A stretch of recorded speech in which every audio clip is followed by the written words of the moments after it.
Hello, I'm going to review the first official trailer for Star Trek Beyond, the third installment of the rebooted Trek franchise. And it's the 30th Star Trek film counting the ones from the previous franchise. The first trailer was originally planned to be released at the premiere of Star Wars The Force Awakens. Don't worry, this isn't a Star Wars spoiler prank. Since the trailer German language version got leaked onto YouTube on the morning of 30th December, Paramount Pictures decided to release the trailer on 14th December. Well, how was the trailer? The trailer wasn't really bad. It's just that it wasn't like a Star Trek trailer. This is simply not the type of trailer Star Trek fans were expecting. We know Justin Lin replaced Abrams as director, and even if you didn't know that, probably the trailer made you think so.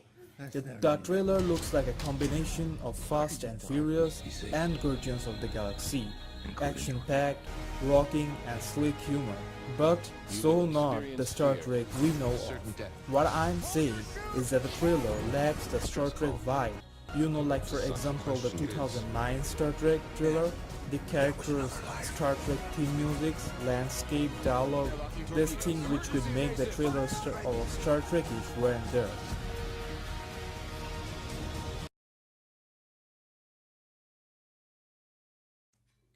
George Takei gave a review to the Tech Insiders.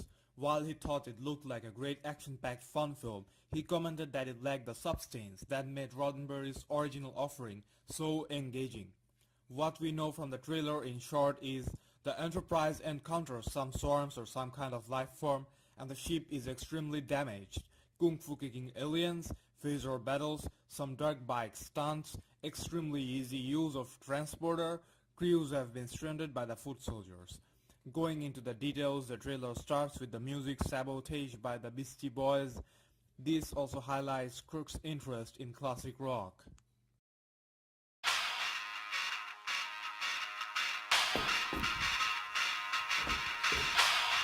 Is that music? It's a good choice. Hey, well played.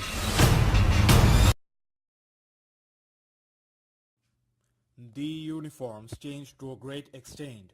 We didn't see that type of change before.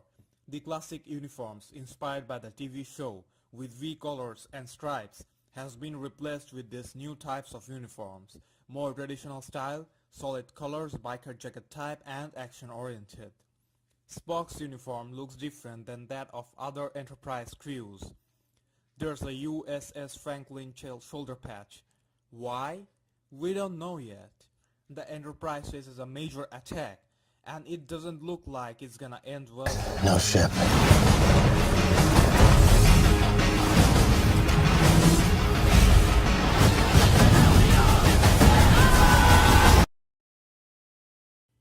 At Star Trek Into Darkness, destruction of the Enterprise was teased. However, we know that it didn't happen. But this time I don't see the ship making it out unharmed. It looks like they're going to get stuck in a hostile planet with no ways back. We see unimaginable amount of action in this short trailer.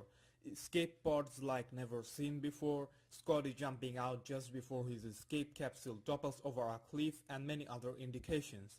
There's this dark bike stunt scene many fans are pissed off with, but I don't know why, but I kinda have liked it. It could be acceptable depending upon the circumstances and the condition there.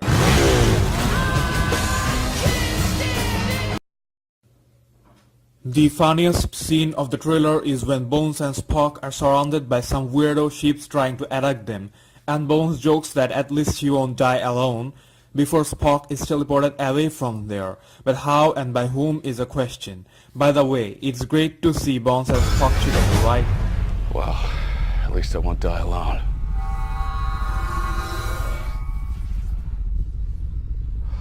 Well, that's just typical. Then we see a white alien chick kicking asses. The character's name is still unknown, but is played by Sofia Boutella, known for her recent Kingsman: The Secret Service. This looks like a new species, but has some resemblance with the pre-warp civilization of Nibiru. She looks frightened the rest of the time and is probably a friend of the Enterprise.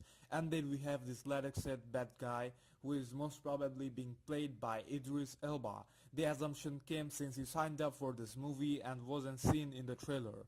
He quotes, "This is where it begins, Captain. This is where the frontier pushes back." Begins, Captain. This is where the frontier pushes back. What the hell is this? I know. Zoe Saldana was seen with a grey alien giving her a bad time from behind. From this shot we can see Enterprise crews are stranded by some soldiers, so the movie will be like if Kirk can save the crew and get them back safely. I would like to mention that Star Trek did one thing very fine, that's not revealing the plot. Many current movies are literally giving out the entire stories in their trailers. However, I am still positive, and I think the regular Star Trek fans shouldn't get totally mad right now. It was just one trailer, I think, which was done for marketing purpose. The old fans will eventually watch second and third trailer, and will probably end up going to the theaters anyway. What they are trying to do with their first marketing campaign is to catch new audience. The film is scheduled to be released at July 2016, so I think we will get to see more trailers, and I believe the next trailer will be for the old fans. This marketing experiment can turn out to be very successful or just the opposite. Peg's recent interview gives us more hopes as he said, "I didn't love it because I know there's a lot more to the film. There's a lot more story and a lot more character stuff and a lot more what I would call Star Trek stuff." To the Star Trek fans I'd say, hang in there, be patient. Besides, Abrams is the producer, so there'll be his influence. The writing team has Simon Pegg and Doug Jones, so I want to believe things will turn out well. Star Trek had a worldwide earning of $385+ million, while the sequel got $466+ million. I am assuming that Star Trek Beyond will have the highest earning, irrespective of its quality. Okay, let's never do that again.